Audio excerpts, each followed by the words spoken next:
সারা দেশে ট্রেন বন্ধে যাত্রীদের চরম দুর্ভোগ। বিআরটিসি বাসের ব্যবস্থা, রানিং স্টাফদের দাবি পূরণের চেষ্টায় সরকার, কর্মবিরতি প্রত্যাহারের আহ্বান উপদেষ্টার। খুলনায় ইউনিয়ন নেতাকে গ্রেফতারের প্রতিবাদে আজও চলছে ট্যাঙ্ক লরি মালিক শ্রমিকদের কর্মবিরতি। বন্ধ তেল উত্তোলন, সরবরাহ হচ্ছে না 16 জেলার পাম্পে। কাস্টমসকে নতুনভাবে সাজালেও ফিরছে না গতি। পণ্য আমদানিতে হয়রানি আগের মতোই, দাবি ব্যবসায়ীদের। মাঠ পর্যায়ে চলছে ঘুষ বাণিজ্য, অটোমেশনের তাগিদ। চাকরির প্রলোভন দেখিয়ে হাতিয়ে নেয় লাখ লাখ টাকা। রংপুরে সমাধান ফাউন্ডেশন নামে এক প্রতিষ্ঠানের বিরুদ্ধে প্রতারণার অভিযোগ।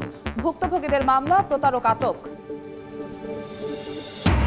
মার্কিন সাহায্য স্থগিতের পর দেশে দেশে বন্ধ মানবিক সহায়তা। আফগানিস্তানে অনাহারে ভুগছে লাখ লাখ বাসিন্দা, খবর গণমাধ্যমের।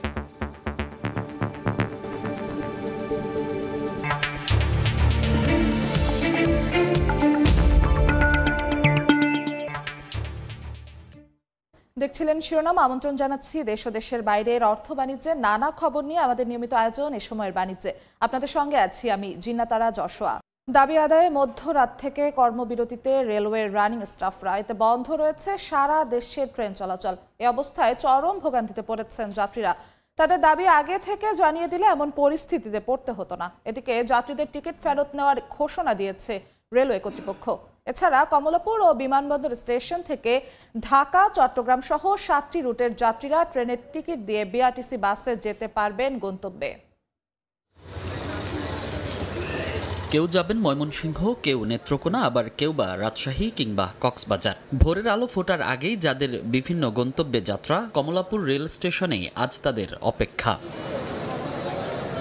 পূর্ব ঘোষণা অনুযায়ী সারা দেশে কর্মবিরতি পালন করছেন রেলওয়ে রানিং স্টাফরা, আর এতেই বন্ধ রয়েছে সারা দেশের ট্রেন চলাচল। তাই ব্যস্ত টিকিট কাউন্টারগুলোতে নীরবতা। খোলেনি আন্তনগর ট্রেনের টিকিট কাউন্টারগুলো।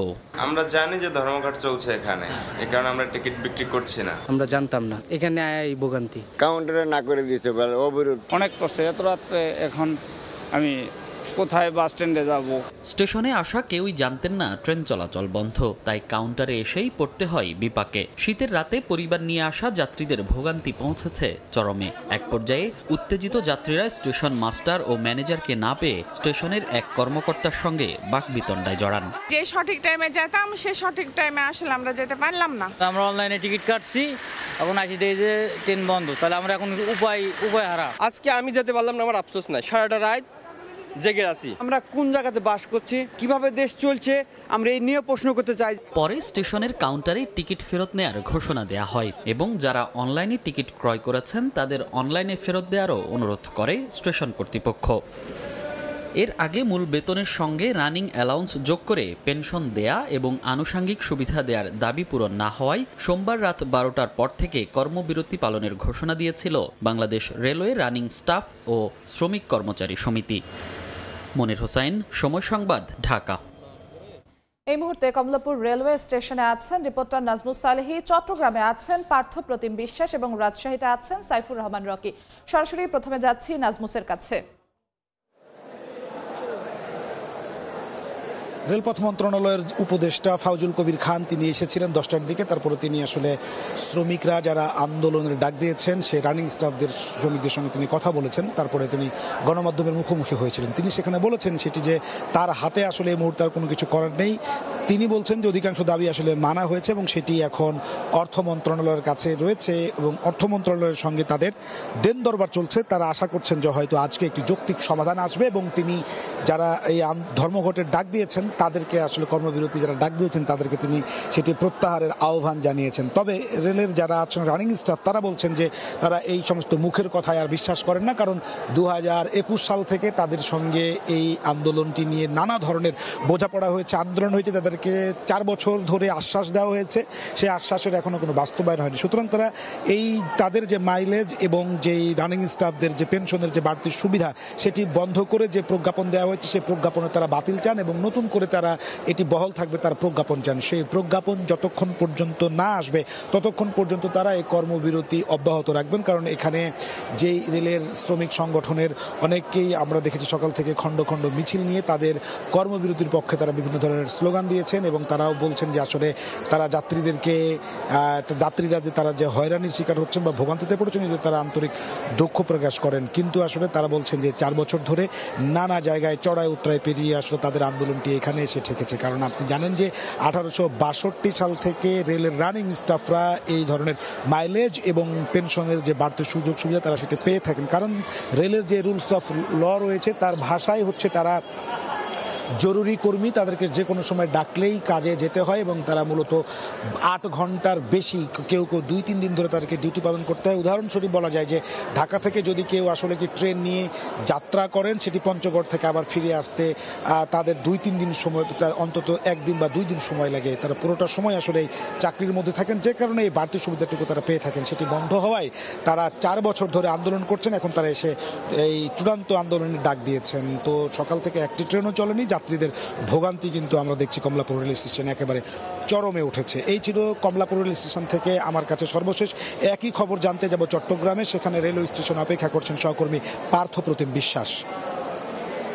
রেলের রানিং স্টাফদের যে কর্মবিরতি, সেই কর্মবিরতির পক্ষে কিন্তু আমরা দেখছি চট্টগ্রামের পাহাড়তলী লোকোশেড এলাকায় কিন্তু আন্দোলন করছেন, বিক্ষোভ করছেন রেলওয়ের যারা আন্দোলনে ডাক দিয়েছেন তারা। সেক্ষেত্রে আমরা দেখছি সকাল থেকেই তারা কিন্তু তাদের যে দাবি, সেই দাবি নিয়ে তারা কিন্তু এখানে তাদের যে আন্দোলন, সেই আন্দোলন চালিয়ে যাচ্ছে। আসলে তারা বলছে নিয়ম অনুযায়ী একজন রানিং স্টাফ ট্রেনের দায়িত্ব পালন শেষে তার নিয়োগপ্রাপ্ত এলাকায় হলে 12 ঘন্টা এবং এলাকার বাইরে হলে 8 ঘন্টা বিশ্রামের সুযোগ পান। কিন্তু রেলওয়ের স্বার্থে কোনো রানিং স্টাফকে তার বিশ্রামের সময়ে কাজে যুক্ত করলে বাড়তি ভাতা সুবিধা দেওয়া হয়, যা রেলওয়েতে মাইলেজ সুবিধা হিসাবেও পরিচিত। এবং তারা জানান কর্মচারীদের যে অবসরোত্তর 75% মাইলেজ মূল বেতনের সঙ্গে যোগ করে পেনশন নির্ধারণের বিধান প্রায় 160 বছর ধরে চলমান ছিল। কিন্তু 2020 সালে রেলের কোডিফাইড রুল অমান্য করে রানিং স্টাফদের পার্ট অফ পে হিসাবে গণ্য মাইলেজ, যা যুগ যুগ ধরে বেতন খাতের অংশ ছিল, সেখান থেকে টিএ খাতে নেয়ার ফলে জটিলতা তৈরি হয়। এবং তারা বলছেন তাদের যতক্ষণ পর্যন্ত তাদের যে বেতন বৈষম্য, সেই বেতন বৈষম্য সমাধান করা হবে না, ততক্ষণ পর্যন্ত তাদের যে আন্দোলন, সেই আন্দোলন তারা কিন্তু চালিয়ে যাবে। অন্যদিকে আজকে সকাল থেকেই আমরা দেখেছি রানিং স্টাফদের আসলে আন্দোলনের কারণে চট্টগ্রাম রেল স্টেশনে সকাল থেকেই কিন্তু কোনো ট্রেন ছাড়েনি এবং কোনো ট্রেনই কিন্তু নির্ধারিত গন্তব্যের উদ্দেশ্যে কিন্তু ছেড়ে যায়নি। সেক্ষেত্রে এখনো পর্যন্ত 5টি ট্রেনের বাতিল করা হয়েছে। যতক্ষণ পর্যন্ত এই আন্দোলনের আসলে সমাধান আসবে না, সেক্ষেত্রে বলা যায় আজকে চট্টগ্রাম থেকে কোনো ট্রেনই কিন্তু আসলে ছেড়ে যাবে না। তো সেক্ষেত্রে আমরা দেখছি আসলে রেলের রানিং স্টাফ যারা রয়েছে তারা কিন্তু তাদের যে আন্দোলন, সেই আন্দোলন কিন্তু চালিয়ে যাচ্ছে। তো এই ছিল আমার কাছে এখনো পর্যন্ত চট্টগ্রাম থেকে এখানকার সর্বশেষ খবর। আমরা যাচ্ছি রাজশাহীতে, সেখানে আছেন আমাদের আরেক সহকর্মী রকি। রেলের রানিং স্টাফদের কর্মবিরতির কারণে রাজশাহী রেল স্টেশন থেকে আজ কোনো ধরনের ট্রেন রাজশাহী থেকে সারা দেশের উদ্দেশ্যে ছেড়ে যায়নি। এই ট্রেন চলাচল আসলে বন্ধ হয়ে যাওয়ার কারণে চরম দুর্ভোগের মধ্যে পড়েছেন যাত্রীরা। কারণ অধিকাংশ যাত্রীরা জানতেন না যে এই কর্মবিরতি পালন করছেন রেলের রানিং স্টাফরা। এই কারণে কিন্তু ভোগান্তিতেও পড়েছেন তারা। অনেকে কিন্তু ক্ষুব্ধ প্রতিক্রিয়া ব্যক্ত করেছেন। পাশাপাশি রাজশাহী রেল স্টেশনে সকালে 6:30টার দিকে তারা যাত্রীদের জন্য যেসব বসার চেয়ার রয়েছে সেই চেয়ারগুলোও তারা ভাঙচুর করেছেন। পাশাপাশি একজন রেলের কর্মচারীকে তারা মারধর করেছেন, 2 জনকে আটকেও রেখেছেন। পাশাপাশি তারা যেটি বলছেন যে যেহেতু ট্রেন চলবে না, তাহলে কেন গত রাতেও টিকিট বিক্রি করা হয়েছে, এসব প্রশ্ন কিন্তু তারা ছুড়ে দিয়েছেন রেলের যারা ঊর্ধ্বতন কর্তৃপক্ষ আছে তাদের প্রতি। পাশাপাশি তারা বলছেন এই ধরনের ট্রেন চলাচল বন্ধ হয়ে যাওয়ার কারণে তারা অনেকেই চরম ভোগান্তির মধ্যে পড়েছেন। তাদেরকে এখন ভেঙে ভেঙে বিভিন্ন গন্তব্যের উদ্দেশ্যে যেতে হবে। অনেকের খুবই জরুরি কাজ ছিল, এর মধ্যে কিন্তু অনেক কষ্ট করে তাদেরকে যেতে হবে। তারা এক ধরনের বিক্ষোভ করেছেন এই রেল স্টেশন চত্বরে। সব মিলে পরবর্তীতে ট্রেনের যারা টিকিট কেটেছিলেন তাদের টিকিটের টাকা যেন ফেরত দেওয়া হয়, এই দাবিও তুলেছিলেন। পাশাপাশি ট্রেন চলাচলের দাবিও তুলেছিলেন। তবে তাৎক্ষণিকভাবে কোনো কর্মকর্তাকে পাওয়া না গেলেও পরবর্তীতে কর্মকর্তারা এসে ট্রেনের টিকিট ফেরত দেওয়ার দেওয়ার প্রতিশ্রুতি দিলে একে একে ফিরে যায় সব যাত্রীরা। পরবর্তীতে কিন্তু আমরা দেখেছি সেনাবাহিনীর যারা কর্মকর্তা রয়েছেন এবং সেনাবাহিনীর সদস্য রয়েছেন তারা এসে, পুলিশ এসে পরিস্থিতি শান্ত করার চেষ্টা করে। আপনারা জানেন যে এই আলটিমেটাম দেওয়ার পর থেকে কিন্তু সেটি খুব বেশি প্রচার না হওয়ার কারণে অধিকাংশ যাত্রী কিন্তু জানতেন না যে আসলে আজ সব ধরনের ট্রেন চলাচল, সব রুটের ট্রেন চলাচল বন্ধ থাকবে। এজন্য এই দুর্ভোগের মধ্যে পড়েছিলেন তারা। তবে এখন অধিকাংশ যাত্রী কিন্তু বিষয়টি জেনে গেছেন এবং যারাও দু একজন ছাড়া কিন্তু এখন আর যাত্রী রাজশাহী রেল স্টেশনে দেখা যাচ্ছে না। তো এই ছিল আমার কাছে সর্বশেষ। কমলাপুর, চট্টগ্রাম, রাজশাহী থেকে সহকর্মীরা যুক্ত হয়েছিলেন সারা দেশে ট্রেন চলাচল বন্ধের খবর নিয়ে। এ নিয়ে আরও জানাতে খুলনার খালিশপুরে আছেন রিপোর্টার আব্দুল্লাহ আল মামুন রুবেল এবং যশোরের মনিহারে আছেন জুয়েল মৃধা। সরাসরি প্রথমে যাচ্ছি রুবেলের কাছে। রুবেল,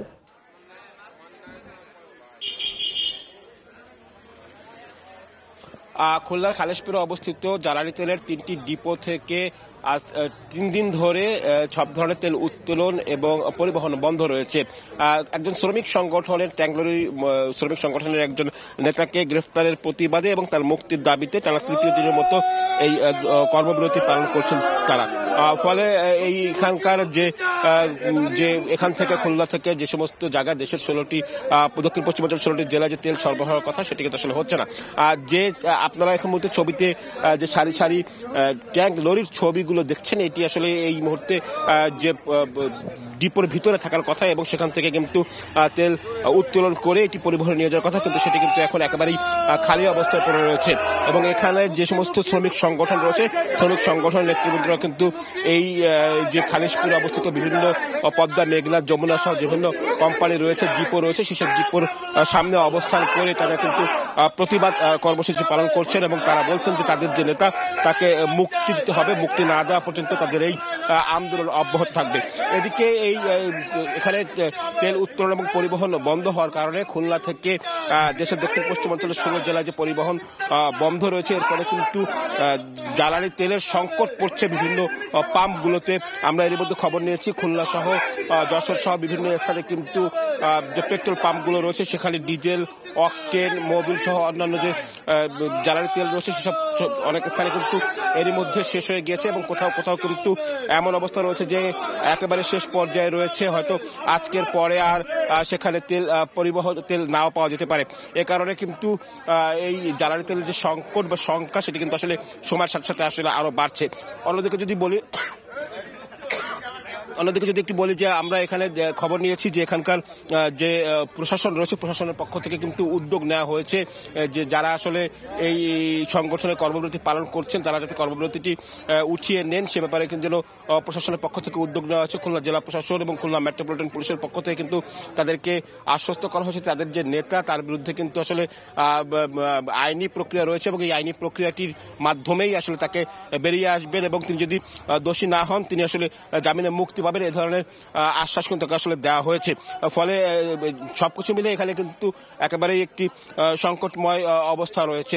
এবং যেটি আসলে বলছিলাম যে জ্বালানি তেলের যে সংকট, অর্থাৎ পেট্রোল, ডিজেল, অকটেন সহ অন্যান্য যে নিত্য প্রয়োজনীয় বা প্রতিদিনের যে জ্বালানি তেল সেটির যে সংকট সেটি কিন্তু আসলে সময়ের সাথে সাথে আসলে আরো বাড়ছে এবং সেটি আসলে খুলনার আশেপাশের বিভিন্ন জেলায়ও কিন্তু আসলে বাড়ছে। তো আমার কাছে এই ছিল খুলনা থেকে এই জ্বালানি তেল সংকটের সবশেষ খবর এবং এই সংকট যে বাড়ছে সেই খবর আমাদের জানাবেন আমাদের যশোরের সহকর্মী জুয়েল মৃধা। খুলনায় ধর্মঘট যে চলমান ধর্মঘট সে তার প্রভাব কিন্তু পুরোপুরিভাবেই যশোরের পাম্পগুলোতে পড়েছে। যশোরের অধিকাংশ পাম্পগুলোতে ডিজেল শূন্য হয়ে গিয়েছে। আমরা আপনাদেরকে জানিয়ে রাখি যে যশোর জেলায় মোট 71টি তেল পাম্প রয়েছে, যে জেলা শহর এবং উপজেলা গুলোতে মিলে এবং হাইওয়েতে। এই পাম্পগুলোতে অধিকাংশ পাম্প এখন আর ডিজেল নাই, আজ সকাল থেকেই ডিজেল শেষ হয়ে গেছে এবং এখন যে তেল আছে মূলত সেটি হচ্ছে অকটেন এবং পেট্রোল। তবে সব পাম্পেও অকটেন পেট্রোল পাওয়া যাচ্ছে না, যেগুলোর ধারণ ক্ষমতা একটু বেশি সেই পাম্পগুলোতে মূলত অকটেন এবং পেট্রোল পাওয়া যাচ্ছে। এর বাইরে যারা দূরপাল্লার যানবাহন যেগুলো ডিজেলে চলে, বিশেষ করে ট্রাক বা কাভার্ড ভ্যান বা বাস, এই গাড়িগুলোতে কিন্তু কোনো প্রকার জ্বালানি সরবরাহ করতে পারছে না যশোরের পাম্পগুলো। আমরা কথা বলেছি মালিক সমিতির নেতাদের সাথে, তারা আমাদেরকে জানিয়েছেন যে অর্ধেকের বেশি পাম্পগুলো ডিজেল শূন্য হয়ে গেছে এবং যে জ্বালানি তেল পেট্রোল এবং অকটেন আছে সেটা দিয়ে তারা হয়তো বা দুপুর নাগাদ সামাল দিতে পারবেন। এর মধ্যে যদি এই সমস্যার সমাধান না হয় এবং আজকে যদি এই তেল উত্তোলন না করতে পারে তাইলে কিন্তু এই সংকট আরো দীর্ঘায়িত হবে। আমরা ইতিমধ্যে কথা বলেছি বা বেশ কিছু পরিবহন শ্রমিক নেতাদের সাথে, তারা আমাদেরকে জানিয়েছে অনেকের যে নির্ধারিত ট্রিপ সেটিও কিন্তু অনিয়মিত হয়ে গেছে। ফলে দ্রুত এই সমস্যার সমাধান চান তারা, যাতে পরিবহন খাতে স্থিরতা শৃঙ্খলা ঠিক থাকে। যশোর থেকে এই ছিল আমার কাছে সর্বশেষ। খুলনায় ট্যাঙ্ক লরি শ্রমিক ইউনিয়ন নেতা আলী আজিমকে গ্রেফতারের প্রতিবাদে আজও ডিপো থেকে তেল উত্তোলন বন্ধ রেখেছেন শ্রমিকরা। এ নিয়ে জানাতে খুলনার খালিশপুর থেকে যুক্ত হয়েছিলেন রিপোর্টার আব্দুল্লাহ আল মামুন রুবেল এবং যশোরের মনিহার থেকে যুক্ত হয়েছিলেন সহকর্মী জুয়েল মৃধা। কাস্টমসকে নতুনভাবে সাজানোর উদ্যোগ নিল ব্যবসায় জটিলতার শেষ নেই বলে জানাচ্ছেন উদ্যোক্তারা। রাজস্ব বোর্ডে উপরের দিকে বড় ধরনের পরিবর্তন আসলেও মাঠ পর্যায়ে ঘুষ বাণিজ্য চলছে বলে দাবি তাদের। তবে এইচএস কোডের ব্যাখ্যা সহজ করতে পারলে জটিলতা কমে আসবে বলে মত আইনজীবীদের। আর কাস্টমসকে অটোমেশন করার তাগিদ দিয়েছেন অর্থনীতিবিদরা। সাইফুল ইসলামের রিপোর্ট। 2026 সালে এলডিসি গ্র্যাজুয়েশনকে সামনে রেখে বাণিজ্য উদারীকরণের দিকে যেতে হবে বাংলাদেশকে। পাশাপাশি খরচ কমানো, সহজীকরণ ও সেবার আধুনিকায়নের মাধ্যমে বাণিজ্যে আনতে হবে গতি, যাতে বাড়বে রফতানি ও বিনিয়োগ। এ লক্ষ্যে 2023 সালে নতুনভাবে প্রণীত হয় কাস্টমস আইন। তবে ব্যবসায়ীদের দাবি পণ্য আমদানিতে হয়রানি রয়েছে আগের মতোই। বলেন এনবিআর এর নীতি প্রণেতারা, পরিবর্তন হলেও মাঠ পর্যায়ে নেই কোনো পরিবর্তন। এনবিআর এর যে বর্তমান চেয়ারম্যান মেম্বার, এদের মধ্যে একটা পজিটিভনেস কিন্তু সবাই ফিল করছে, বাট ডাউন দ্য লাইন সে আগের অবস্থানেই আছে। সে ঘুষ কি বন্ধ হয়েছে? নো, বন্ধ হয় নাই। বাংলাদেশে কটন ইম্পোর্ট যে কেউ কিন্তু আনতে পারে উইদাউট ডিউটি। বাংলাদেশে ম্যানমেড ফাইবারের যে র মেটেরিয়ালস সেটা আনার ক্ষেত্রে আপনারা নানা রকমের এটি, তারপরে আরও কি ওইটা এটির উপর আবার ভ্যাট, এই ধরনের ইম্পোজ করে রেখেছেন কেন? আইনজীবীরা বলছেন কাস্টমস আইন হলেও বিধিমালাগুলো সময় উপযোগী না হওয়ায় পণ্যের মান ও আকার ভেদে শুল্ক নির্ধারণ নিয়ে জটিলতা কাটেনি। একটা মাইক্রোফোন কিন্তু অনেকভাবে কিন্তু আপনি এটাকে ইন্টারপ্রিট করা যায়। একটা মিউজিক্যাল ইনস্ট্রুমেন্ট হিসাবে ঢুকাই দিলেন, সেখানে দেখা গেল ট্যারিফটা একটু কমলো। এই ইন্টারপ্রিটেশনের জায়গাগুলি ব্যবসায়ীরা তারা খুঁজতে থাকে। কাস্টমস অথরিটি সে ধরে নিচ্ছে জানা এটাকে আমি মিউজিক্যাল ইনস্ট্রুমেন্টের মধ্যে দিব না, সেটাকে আমি অন্য একটা ক্যাটাগরিতে পড়ে যেখানে তার 14% 15% দিতে হবে। ব্যবসায়ী যাবে জানা আপনি 8%-এর মধ্যে নিয়ে আসেন, সেখানে করাপশন একটা ইস্যু চলে আসে। অর্থনীতিবিদরা বলছেন ডিজিটালাইজেশন বা অটোমেশন করার পাশাপাশি অনিয়ম বন্ধ করতে পারলে কাস্টমস থেকে রাজস্ব আয় বাড়ানো সম্ভব হবে, পূরণ হবে আইএমএফ এর শর্ত। রাজস্ব আদায় বাড়ানোর সবচেয়ে বড় প্রক্রিয়া হচ্ছে যে পুরো রাজস্ব আদায় প্রক্রিয়ার স্বচ্ছতা, এবং স্বচ্ছতাটা কখনোই আসবে না যদি কাস্টমসটা ডিজিটাইজেশন না হয়। এনবিআর চেয়ারম্যান জানান কাস্টমসকে অটোমেশনের কাজ শুরু হয়েছে। আমরা এই বছর চেষ্টা করছি যে আমাদের যে আউটস্ট্যান্ডিং কমিটমেন্টগুলো ছিল, বিভিন্ন রকমের অটোমেশনের যে সিস্টেমগুলো আমরা তৈরি করেছিলাম সেগুলোকে ফুললি অপারেশনালাইজ করা। এলডিসি গ্র্যাজুয়েশন পরবর্তী বাণিজ্য শুল্ক ধীরে ধীরে কমিয়ে আনার বাধ্যবাধকতায় বাংলাদেশকে কর আহরণের বিকল্প হিসেবে প্রত্যক্ষ করের উপর জোর দেওয়ার পরামর্শ সংশ্লিষ্টদের।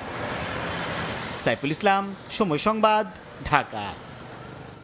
দর্শক, আমরা প্রতিবেদনটি দেখলাম। এখন আমরা আলোচনা করব ব্যবসা বাণিজ্য সহজীকরণ ও রাজস্ব আহরণ বাড়াতে কাস্টমসের ভূমিকা নিয়ে। আর এ বিষয়ে কথা বলতে আমাদের সঙ্গে যুক্ত হয়েছেন জাতীয় রাজস্ব বোর্ড এনবিআর এর মূসক নীতি বিভাগের সদস্য মোহাম্মদ বেলাল হোসাইন। বেলাল হোসাইন, আপনাকে এ সময়ের বাণিজ্যে স্বাগত। ধন্যবাদ। আমরা আমাদের সহকর্মীর প্রতিবেদনে যেমনটা দেখলাম যে ব্যবসায়ীদের অভিযোগ কমেছে, কিন্তু অভিযোগ শেষ হয়নি।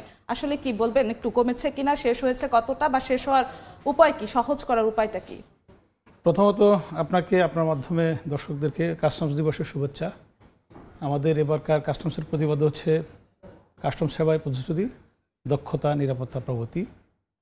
যে সমস্যা নিয়ে এখন আমাকে প্রশ্ন করা হলো সেটা হচ্ছে যে সমস্যা কমেছে কিন্তু শেষ হয়নি। আসলে কাজ যেখানে থাকবে, কাজের পাশাপাশি কিছু সেখানে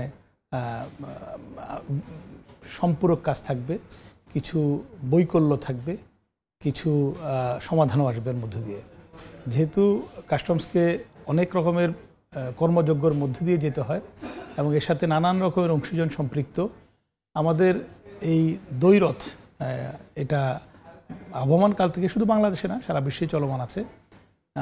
একজন আমদানিকারক তার আমদানি পণ্য নিয়ে আসার পর সেটা একবারে পণ্য বোঝাই থেকে শুরু করে আর একটু আগে থেকে এলসি খোলা থেকে শুরু করে পণ্য খালাস পর্যন্ত যে বিষয়গুলোর মধ্য দিয়ে যেতে হয় সকল জায়গায় তাকে নানান রকমের প্রশ্ন এবং নানান রকমের বিষয় শেষ করে আসতে হয়। এখানে কাস্টমস সম্পর্কে যে বিষয়টা সবসময় থাকে, সবসময় যে কাস্টমস সঠিক সেটাও না, আবার সবসময় যিনি অভিযোগ করেন তিনি জেনে বুঝে করেন সেটাও না। মাঝখানে আবার তৃতীয় পক্ষ আছে, তৃতীয় পক্ষের একটা ভূমিকাও এই ক্ষেত্রে তৃতীয় পক্ষটা কি দৃশ্যমান? তৃতীয় পক্ষ যেহেতু কাস্টমস এজেন্ট আছে তাদের পক্ষে আমদানিকার পক্ষে কাস্টমসের সাথে তারা এটা নিয়ে বার্গেনিং করে। তো সেই ক্ষেত্রে কাস্টম যে বার্তাটা দেয় সবসময় এজেন্টের মাধ্যমে সে বার্তাটা আমদানিকারক কাছে পৌঁছায় না, আবার আমদানিকারক যে বার্তাটা দেয় সেটা কাস্টমসকে সঠিকভাবে পৌঁছায় না। বেশিরভাগই পৌঁছায়, তা না হলে তো কোটি কোটি টাকার বা পণ্য এইভাবে খালাস হতো না।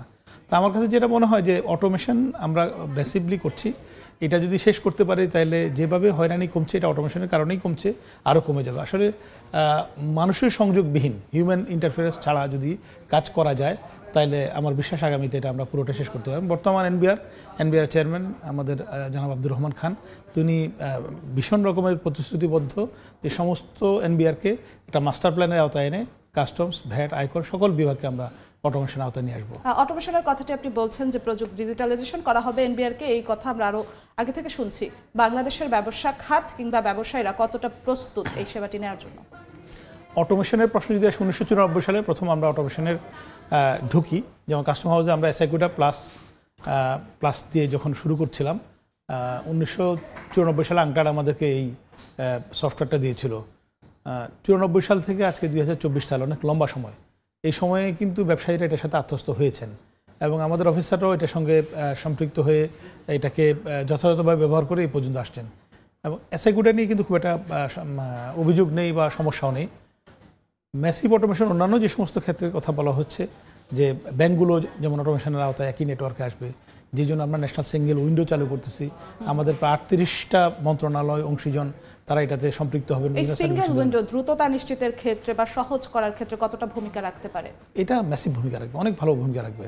কারণ একটা জায়গাতে এসে একজন আমদানিকারক বা একজন রপ্তানিকারক যদি তার সব সেবা পেয়ে যান, যেমন বিএসটিআই সনদ তার দরকার, তার বিস্ফোরক অধিদপ্তরের সনদ দরকার, বাণিজ্য মন্ত্রণালয়ের অনুমতি দরকার, সিসিআইয়ের তার সার্টিফিকেশন দরকার, এক জায়গায় এসে তিনি সবগুলো পাবেন এবং সবগুলো অনলাইন লোড করা হবে। সেখান থেকে এক জায়গা থেকে সেটা সবগুলো একটা আমদানি চালানের যতটুকু তার এখানে চাহিদা আছে সবগুলো কাগজ একসঙ্গে যাবে।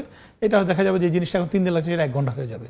সুতরাং দ্রুতায়নের ক্ষেত্রে এটা একটা বড় রকমের পরিবর্তন নিয়ে আসবে আমি বিশ্বাস করি।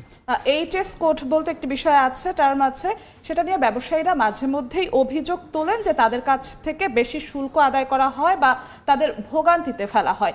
এই এইচএস কোড আসলে কি, কিভাবে কাজ করে বা এই অভিযোগটাই কতটা সত্যি একটু বলবেন? অভিযোগ মনে হয় এইচএস কোড নিয়ে নয়, অভিযোগ হচ্ছে এইচএস কোডের প্রয়োগ নিয়ে। এইচএস কোডের প্রয়োগ আসলে যারা করেন এবং যারা এটাকে পাহারা দেন, দুই পক্ষেরই নানান রকমের একটা প্রতিদ্বন্দ্বিতা থাকে এবং এখানে প্রত্যাশা প্রাপ্তির ব্যবধানের একটা বিষয়ে কাজ করে। যেমন একজন আমদানিকারক তিনি মনে করছেন যে এই কার্গো থেকে আমি কিছু টাকা সেভ করব, সেই ক্ষেত্রে আমি এই এইচএস কোডে এই চালানটার এই পণ্যটা সবচেয়ে বেশি, একটা চালানে 4টা পণ্য থাকলে সবচেয়ে বেশি ওজনের যে পণ্যটা বা বেশি দামের যে পণ্যটা সেটা এইচএস কোড উনি চেঞ্জ করে নিয়ে আসলেন। দেখা গেল যে 25% যেটাতে ডিউটি ছিল সেটা উনি 15% দেখালেন। অফিসার হয়তো পরে মনে করলো যে না এটা তো ঠিক মতো ধরে না, ধরে ফেললো। এটা ধরার পরে সে এটা যখন চেঞ্জ করে দিল তখন ইনি অভিযোগ করলেন যে আমার এইচএস কোড ঠিক ছিল, উনি এটা চেঞ্জ করছেন। আবার দেখা যাবে যে অফিসার অনেক সময় আমদানিকারক ঠিক মতো এইচএস কোড দিয়েছে, অফিসার বলছে না এইচএস কোড হবে না, এটা আরেকটা হবে। এক্ষেত্রে কারো কারো হয়তো অসদিচ্ছাও থাকে। তো এই ধরনের অসদিচ্ছা যাদের থাকে, যদি অফিসারদের থাকে, তাদেরকে আমরা শাস্তির আওতায় নিয়ে আসি, তাদেরকে আমরা সবসময় জবাবদিহিতার মধ্যে রাখি। কমিশনার তার অধীনে যারা আছেন তাদেরকে জবাবদিহির মধ্যে রাখেন। আমদানিকারক যখন এটা করেন তখন সিএনএফ এজেন্ট আমদানিকারক তাদেরকে শোকজ করা হয় বা তারা যদি ভুল স্বীকার করে জরিমানা করে এটা ছাড়া হয়। এটা আসলে অনেক দিনের প্র্যাকটিস। আর এইচএস কোড দিয়ে যদি অভিযোগ শেষ করতে হয় তাহলে আমদানিকারককে এইচএস কোড নিয়ে পড়াশোনা করতে হবে। একজন উবার ড্রাইভার সে মতিঝিল থেকে সে বাংলা। এখানে আমি একটু যুক্ত করতে চাই, এআরও বা অ্যাসিস্ট্যান্ট রেভিনিউ অফিসার, তাদের বিরুদ্ধে অভিযোগটা ব্যবসায়ীদের তরফ থেকে একটু বেশি আসে। সেই অভিযোগটা কি আপনাদের পর্যন্ত পৌঁছায় বা পৌঁছেছে কখনো? সেই অনুযায়ী আপনারা কি ব্যবস্থা নিয়েছেন? আমি এই প্রশ্নের জবাব দেওয়ার যেখানে শুরু করে সেটা বলি। একজন উবার ড্রাইভার, আমি ঠিকানা চিনি না, যে সে থেকে ইত্তেফাক থেকে বাংলাদেশ ব্যাংক আসবে, সে সরাসরি এই বাম দিকে না এসে সে ঘুরে হয়তো ওয়ারি দিয়ে সদরঘাট দিয়ে আসলো এবং ভাড়া উঠেলো 400 টাকা। আসলে এটা হয়তো দেখা যাবে যে 100 টাকার ভাড়া। তো আমি রাস্তা না চেনার কারণে উবার ড্রাইভার আমার কাছে ভাড়া বেশি নিয়েছে। এটা তার স্মার্টনেস, উবার ড্রাইভারের স্মার্টনেস বা উবার ড্রাইভারের এক ধরনের দূরভিসন্ধি, অসদিচ্ছা, এবং আমার না জানাটাই হলো সবচেয়ে বড় ভয়ঙ্কর। এখানে একজন আমদানিকারককে যদি এই সমস্ত জামাকে থেকে বেরোতে হয়, মানে আমার না জানার সুযোগটা যদি সে কাজে লাগায় তাহলে সেক্ষেত্রে সেটা অন্যায়। কাজে তো লাগাবে। যাদের অভ্যাস খারাপ তাই জন্য আমরা তাদেরকে পানিশমেন্টও দিচ্ছি। সব মানুষ তো সমান না, সবাই সব রকম না। এখন আসি হলো যে নিচের দিকের যে সমস্যাগুলো আসে এই আরও লেভেলে সেটা উপরে আসে কিনা। বেশিরভাগ সময় কিন্তু আমরা খুব মানে তাদের সাথে একেবারে ঘনিষ্ঠভাবে কথা বলার চেষ্টা করেছি। গতকালকে একটা মিটিং হয়েছে, তারা অভিযোগ করতে চান না যে আরও সমস্যা করেছে, মুখে বলে চলে গেলে লিখিত কিছু দিবেন না, প্রমাণ দিবেন না। এই ক্ষেত্রে চেয়ারম্যান সাহেব নিজেও এটা অনেক মিটিংয়ে বলেছেন, অনেক জায়গায় উনি বলেছেন যে আমি যদি আমার হাতে যদি কোনো টুলস না থাকে, প্রমাণ না থাকে, তখন তো কোর্টে গিয়ে বলবো যে চেয়ারম্যান সাহেব ব্যক্তিগত আক্রোশের কারণে আমাকে শাস্তি দিয়েছেন, মেম্বার সাহেব ব্যক্তিগতভাবে আমাকে পছন্দ করেন না তাই আমাকে শাস্তি দিয়েছেন। প্রমাণ থাকলে আমরা অবশ্যই তাদের বিরুদ্ধে ব্যবস্থা নিই এবং তাদেরকে শাস্তি দেওয়া। উদ্যোক্তারা আরো একটি বিষয় বলছেন যে রাজস্ব বোর্ডের ওপরের দিকে যেসব কর্মকর্তারা আছে বা ওপরের দিকটায় পরিবর্তন এসেছে, কিন্তু মাঠ পর্যায়ে ঘুষ বাণিজ্য বেড়েছে। আপনার কি মত এই বিষয়ে? আমার মনে হয় মাথা যদি ঠিক হয় আস্তে আস্তে শরীরও ঠিক হয়ে যাবে। মাথার দায়িত্ব যেহেতু ভালো মানুষরা নিয়েছে, শরীরকে আস্তে আস্তে আমরা সুস্থ করছি, অনেকটা ঠিক হয়েছে, যেটা আপনি নিজেই বলেছেন।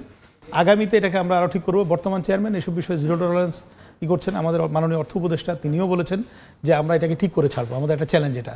ওনার সঙ্গে এখন যেই টিম কাজ করছে প্রত্যেকেই একইভাবে প্রতিশ্রুতিবদ্ধ হয়ে তারা কাজ করছেন। আমার বিশ্বাস যে আমরা খুব মানে অল্প সময়ের মধ্যে এদেরকে লাইনে নিয়ে আসতে পারবো, এবং যারা লাইনে আসতে পারবে না তারা চাকরি পাবে না বা চাকরিতে থাকতে পারবে না, এরকম একটা শক্ত মনোভাব নিয়ে এনবিআর আগাচ্ছে। মনোভাব আপনারা তৈরি করেছেন, মনোভাব অনুযায়ী আপনারা কি কি পদক্ষেপ নিয়েছেন, সেই পদক্ষেপের সফলতা কতটা?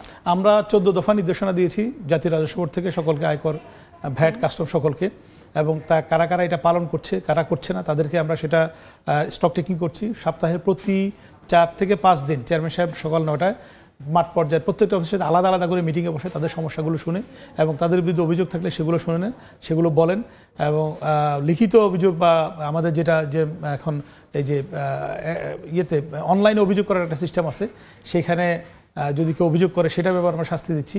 পাশাপাশি মাঠ পর্যায় থেকে আমরা বিভিন্ন গোয়েন্দা সংস্থার মাধ্যমে, আমাদের অফিসারের মাধ্যমে, কাউন্টার ইন্টেলিজেন্সের মাধ্যমে আমরা খবর নেওয়ার চেষ্টা করছি। এগুলো একটা সময় লাগে এই বিষয়গুলো তৈরি করতে, বিশেষ করে কাউকে পুরস্কার দিতে বেশি সময় লাগে না, শাস্তি দিতে অবশ্যই তাকে একটু শক্ত হাতে তথ্য প্রমাণ নিয়ে এটা তৈরি হতে হয়। সেই প্রস্তুতি পর্বটা চলছে, কিছুদিনের মধ্যে আপনারা খবর পাবেন কাজ শুরু হয়ে গেছে এবং খারাপ লোকও ভালো হয়ে যাচ্ছে ইনশাআল্লাহ। বন্দরের তরফ থেকে একটা অভিযোগ সবসময় ব্যবসায়ীদের তরফ থেকে থাকে যে বন্দরের অ্যাসেসমেন্টের নামে অনেক বেশি হয়রানির শিকার হতে হয় তাদেরকে, আসলে কি সত্য? বন্দর আসলে আলাদা একটা কর্তৃপক্ষ, যেমন চট্টগ্রাম বন্দর কর্তৃপক্ষ, স্থলবন্দর কর্তৃপক্ষ, তাদের নিজস্ব কিছু বিষয় আছে, তাদের বিরুদ্ধে অনেক কিছু বলে, সেটা আবার তারা জবাব দেন। অ্যাসেসমেন্টের যে বিষয়টা আছে সেটা হচ্ছে যে প্রতিদিন গড়ে আমার জানা মতে প্রায় 10 থেকে 12,000 বিল অফ এন্ট্রি পড়ে। অভিযোগ হয়তো 4-5টা 7টা নিয়ে, ঢাকা বিশ্ববিদ্যালয় সন্ত্রাসীর মতো আর কি। আমরা 30,000 ছেলেমেয়ে পড়াশোনা করতাম 80 দশকে, সন্ত্রাস করতে হলো 10-12 জন, ওদেরকে সবাই চিনত, আমাদেরকে কেউ চিনত না। এখানে ব্যাপারটা এরকম যে অভিযোগের ক্ষেত্রটা, অভিযোগের পার্সেন্টেজটা খুব কম, কিন্তু এইটুকুই বা থাকবে কেন, আমরা সেটাও দূর করতে চাই। সেটা হচ্ছে আমরা ম্যাসিভ অটোমেশন করছি এবং আমরা চেষ্টা করছি ভালো কর্মকর্তাদেরকে, অপেক্ষাকৃত সৎ কর্মকর্তাদেরকে ভালো জায়গায় পদায়ন করে আমাদের পারফরমেন্স তুলে আনার জন্য, যে কারণে উপর দিকে অভিযোগ কমে গেছে, যে কারণে আমরা উপর থেকে আস্তে আস্তে নিচে যাচ্ছি। এবং আমি আশা করছি যে খুব অল্প সময়ের মধ্যে একটা ব্যাপক পরিবর্তন জাতীয় রাজস্ব বোর্ডের অধীনের প্রতিষ্ঠানগুলোতে দেখা যাবে। আমরা এবার একটু ভ্যাট প্রসঙ্গে যাব। অর্থ বছরের মাঝামাঝি সময়ে এসে যেমনটা হলো, কিছু কিছু পণ্যের উপরে ভ্যাট শুল্ক বাড়ানো হলো, তারপর আবার কিছু কিছু পণ্যের উপর থেকে কমানো হলো। এই যে বাড়ানো কমানোর এই বিষয়টার কারণে আগামী অর্থ বছরের রাজস্ব আহরণে কোনো প্রভাব পড়বে কিনা? আসলে সরকার যখন কোনো একটা সিদ্ধান্ত নেয়, জাতীয় রাজস্ব বোর্ডকে সরকার সেটা অবহিত করে, এবং এই মধ্যবর্তী সময়ে এই যে ভ্যাটের হার এবং আওতা বৃদ্ধির যে বিষয়টা, এটা কিন্তু জাতীয় রাজস্ব বোর্ডের গতানুগতিক যে আমাদের যে সংস্কৃতি তার মধ্যে এটা নেই। আমরা সাধারণত বাজেটে এগুলো করি। এটা এটা রাজনৈতিক নির্দেশনা, এটা আমাদের কাছে এসেছে, বলেছে যে আমাদেরকে অতিরিক্ত 12,000 কোটি টাকা আদায় করতে হবে। অতিরিক্ত 12,000 কোটি টাকা আদায় করলে আমরা কোথা থেকে করব? নাগরিকদের কাছ থেকে করব। এবং যেই দেশে আমাদের আমরা এই অর্থনীতির এই ভঙ্গুর অবস্থায় আমরা উপনীত হয়েছে, আমাদের অবস্থা শ্রীলঙ্কার মতো হয় নাই, কারণ আমাদের নাগরিকরা কর দিয়েছে এবং এখনও আমাদের নাগরিকরা সেই সমর্থন সরকারকে দিয়ে যাচ্ছে। সেই সাহস, সেই আশা থেকে আমরা কিছু কিছু ক্ষেত্রে যেখানে বিশেষ করে কর প্রাপ্তির সম্ভাবনা আছে, যেখানে আমরা যাদের কাছ থেকে চাইলে পাবো, যেখানে কারো উপরে প্রভাব পড়বে না এবং নিত্য প্রয়োজনীয় দ্রব্যের মূল্যের মধ্যে প্রভাব পড়বে না, সেই রকম ক্ষেত্রগুলো আমরা চিহ্নিত করেছি। যেমন আমরা চিহ্নিত করেছি সিগারেট। এটা একটা WHO থেকে বিভিন্ন জায়গা থেকে এটা একটা নিরুৎসাহকরণ মানুষের প্রয়োজনীয় বেশ কিছু পণ্যের উপরেও ভ্যাট বসানো হয়েছে। মানুষের প্রয়োজনীয় পণ্যের উপরে সেভাবে বসানো হয় নাই, বরং আমাদের 8টা পণ্যের উপরে চাল, ডাল, পেঁয়াজ, তারপরে হচ্ছে চিনি, এগুলোর উপরে আমরা কিন্তু মানে শুল্ক মাফ করে দিয়েছি। তেল থেকে আমাদের একটা বড় রেভিনিউ আসতো, চিনি থেকে আসতো। বেশ কিছু পণ্যের উপর থেকে কমানো হয়েছে, প্রায় 2,500 কোটি টাকা আমরা রাজস্ব কমে দিয়েছি। একটু জানতে চাচ্ছি, টার্নওভার ট্যাক্সের সীমা বোধহয় কমানো হয়েছে, আমি যদি ভুল না করি। সেক্ষেত্রে ব্যবসায়ীদের সাথে আপনাদের একটা সুসম্পর্ক তৈরি হওয়ার জায়গা তৈরি হলো কিনা একটু জানাবেন। টার্নওভারের যে সীমাটা তৈরি করা হচ্ছে, এটা আসলে দীর্ঘদিন থেকে কমানোর কথা ছিল। সারা বিশ্বে কিন্তু একটা রেটে করা দেয় হয়, সেটা হচ্ছে যেমন চায়নাতে 13%, বিভিন্ন ইউরোপের জায়গায় বিভিন্ন দেশে আছে সেখানে 22%, 23%, 21%, আমাদের এটা 15%। তো এখানে যাওয়ার জন্য আমরা অনেক আগে থেকে 91 সাল থেকে চেষ্টা করছি, এখনও পর্যন্ত পুরোপুরি যেতে পারিনি। 2012 সালের যে আইন, সেটা 19 সালে কার্যকর হয়েছে, সেখানেও আমরা যেতে পারিনি। আস্তে আস্তে আমাদেরকে সেই জায়গায় যেতে হবে। এবং সিঙ্গাপুরে গেলে আপনি একটা সিগারেট কিনলে অথবা এক কাপ চা খেলে, এক গ্লাস পানি কিনলে আপনাকে ভ্যাট দিতে হয়। তো এটা আমাদের এখানেও সেই কালচারটা আসবে। ব্যবসায়ীদের প্রাথমিকভাবে হয়তো কষ্ট হবে, কিন্তু সকল ব্যবসায়ী যদি একসঙ্গে এটা করতে পারে তাহলে কষ্ট হবে। লেভেল প্লেইং ফিল্ডটা হলো জরুরি। ওনারা কিন্তু কেউ দিতে চান না, এরকম অনেকেই দিতে চান, আবার কিছু লোক দিতে চান না, তারা এসে একটু উচ্চবাচ্য করেন। একটা সময় আমার বিশ্বাস, সবার মধ্যে যখন দেশপ্রেম আসবে, সবাই যখন মনে করবে আমার দেশের জন্য কিছু করা উচিত, সবাই যখন মনে করবে আমার দেশ শ্রীলঙ্কা হওয়া উচিত না, সেই প্রত্যাশায় আমাদের থাকবে। আমরা একদম শেষ সময় চলে এসেছি। আপনাকে অসংখ্য ধন্যবাদ আমাদের সঙ্গে যুক্ত হওয়ার জন্য। আপনাকে ধন্যবাদ, আপনার মাধ্যমে সময় টিভি দর্শক এবং আমার যারা সহকর্মীরা আছেন দেশের জন্য যারা কাজ করছেন, তাদের সকলকে আমি আন্তরিক কৃতজ্ঞতা এবং ধন্যবাদ জ্ঞাপন করছি। দর্শক, আমরা এনবিআর এর নানা বিষয় নিয়ে আলোচনা করছিলাম এনবিআর এর মূসক নীতি বিভাগের সদস্য মোহাম্মদ বেলাল হোসাইনের সঙ্গে। রাজধানীর সিরডাপ মিলনায়তনে MRA আয়োজিত মাইক্রো ফাইন্যান্স ইন বাংলাদেশ শীর্ষক কর্মশালায় কথা বলছেন কেন্দ্রীয় ব্যাংকের governor doctor Ahsan H Mansur. সরাসরি যাচ্ছি সেখানে। আপনার পয়েন্টটা ওয়েল থেকে আমরা দিয়েই যাচ্ছে। আমাদের খুব শেষ করতে প্রশ্ন পর্বটা বলে নাকি আপনি আসেন, একটা কনসালটেশন দরকার। আমাদের সেক্টরটা এখন প্রায় 2 লাখ কোটি টাকা পোর্টফোলিও,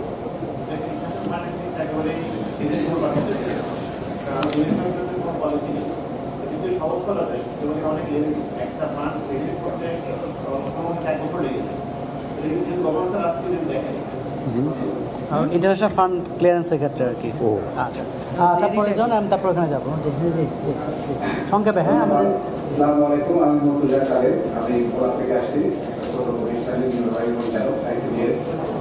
তো স্যার, আমাদের রাষ্ট্রের মানে মূল চেতনা হলো যে উদ্যোক্তা তৈরি করা, উদ্যোক্তা তৈরি করো এবং সেই উদ্যোক্তার মাধ্যমে কর্মসংস্থান তৈরি করা। আজকে স্যার 740টা MFI আমাদের MRA সনদপ্রাপ্ত প্রতিষ্ঠান। আমরা একটু পরিসংখ্যানে দেখলাম যে প্রায় 536টা অর্গানাইজেশন, মাত্র 2% টোটাল MFI। সরাসরি যুক্ত ছিলাম সিরডাপ মিলনায়তনে। 28তম দিনের মতো চলছে ঢাকা আন্তর্জাতিক বাণিজ্য মেলা। সেখানে আছেন সহকর্মী সাদিক হাসান ইমন। সরাসরি যাচ্ছি তার কাছে। ইমন,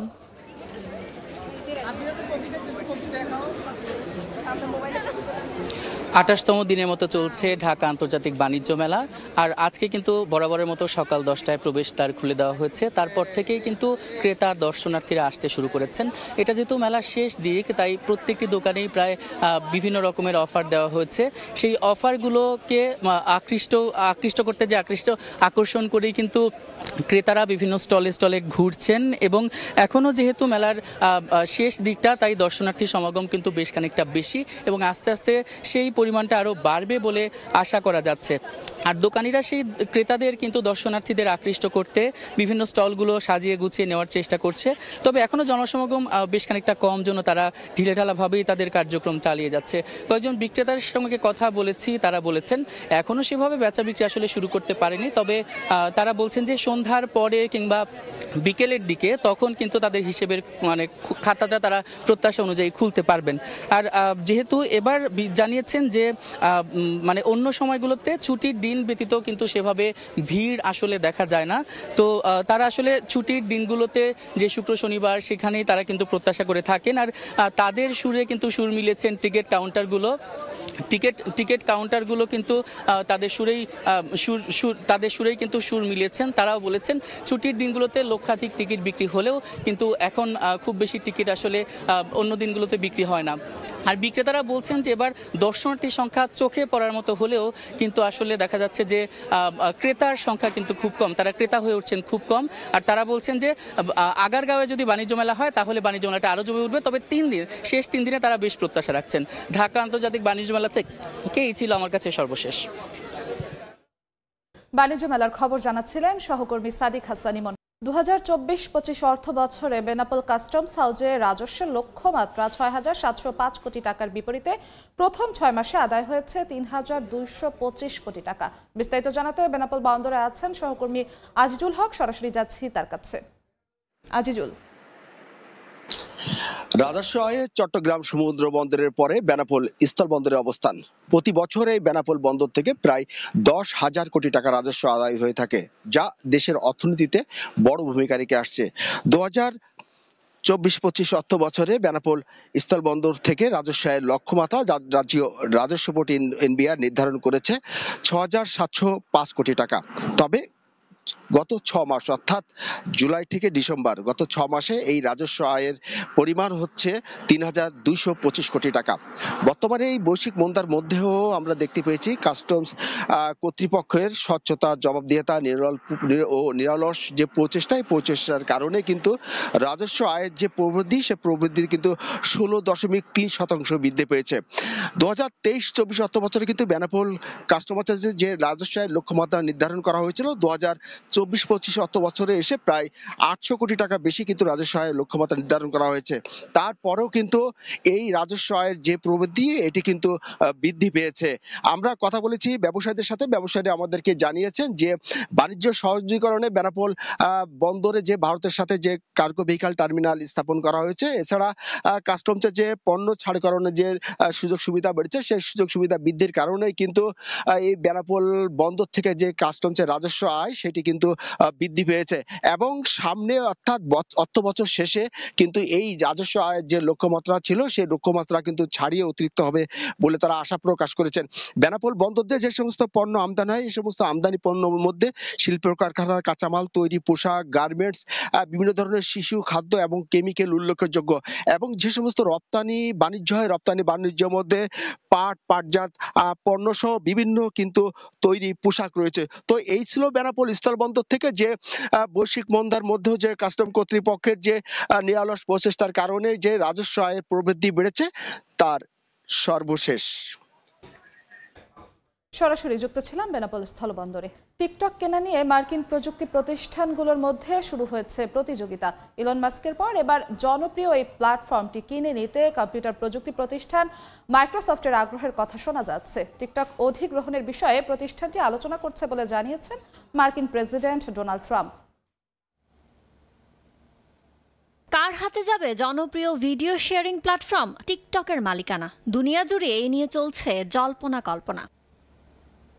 নানা জল্পনা কল্পনার অবসান ঘটিয়ে যুক্তরাষ্ট্রে বৈধভাবে কার্যক্রম শুরু করলেও আগামী 2.5 মাসের মধ্যে যুক্তরাষ্ট্রে চীনা মালিকানাধীন জনপ্রিয় ভিডিও শেয়ারিং প্ল্যাটফর্মটির ব্যবসা যে কোনো মার্কিন প্রতিষ্ঠানের কাছে বিক্রি করতে হবে। এরপর থেকেই যুক্তরাষ্ট্রে টিকটকের ব্যবসা কিনতে আগ্রহী হয়ে উঠেছে বেশ কয়েকটি মার্কিন প্রযুক্তি প্রতিষ্ঠান। শুরুতে কেবল ধনকুবের ইলন মাস্কের নাম শোনা গেলেও এবার টিকটক কেনার দৌড়ে নাম লেখাতে যাচ্ছে মাইক্রোসফট। সোমবার সাংবাদিকদের মার্কিন প্রেসিডেন্ট ডোনাল্ড ট্রাম্প বলেন, টিকটক অধিগ্রহণের বিষয়ে মাইক্রোসফট আলোচনা করছে। জনপ্রিয় এই অ্যাপটি অধিগ্রহণের নিলামে তুমুল প্রতিযোগিতা দেখতে আগ্রহী তিনি। ট্রাম্প চান একটি যৌথ উদ্যোগে টিকটকের 50% মালিকানা মার্কিন যুক্তরাষ্ট্রের হাতে থাক। এর আগে শনিবার ট্রাম্প বলেন, আগামী 30 দিনের মধ্যে জনপ্রিয় এই অ্যাপটির ভবিষ্যৎ নিয়ে সিদ্ধান্ত নেয়ার সম্ভাবনা রয়েছে। ইয়ানুর শিফাত, সময় সংবাদ। এ পর্যায়ে শীর্ষ সংবাদগুলো জানিয়ে দিচ্ছি আরেকবার। সারা দেশে ট্রেন বন্ধে যাত্রীদের চরম দুর্ভোগ। বিআরটিসি বাসের ব্যবস্থা, রানিং স্টাফদের দাবি পূরণের চেষ্টায় সরকার। কর্মবিরতি প্রত্যাহারের আহ্বান উপদেষ্টার। খুলনা ইউনিয়ন নেতাকে গ্রেফতারের প্রতিবাদে আজও চলছে ট্যাঙ্ক লরি মালিক শ্রমিকদের কর্মবিরতি। বন্ধ তেল উত্তোলন, সরবরাহ হচ্ছে না 16 জেলার পাম্পে। এবং কাস্টমসকে নতুনভাবে সাজালেও ফিরছে না গতি। পণ্য আমদানিতে হয়রানি আগের মতোই দাবি ব্যবসায়ীদের। মাঠ পর্যায়ে চলছে ঘুষ বাণিজ্য, অটোমেশনের তাগিদ।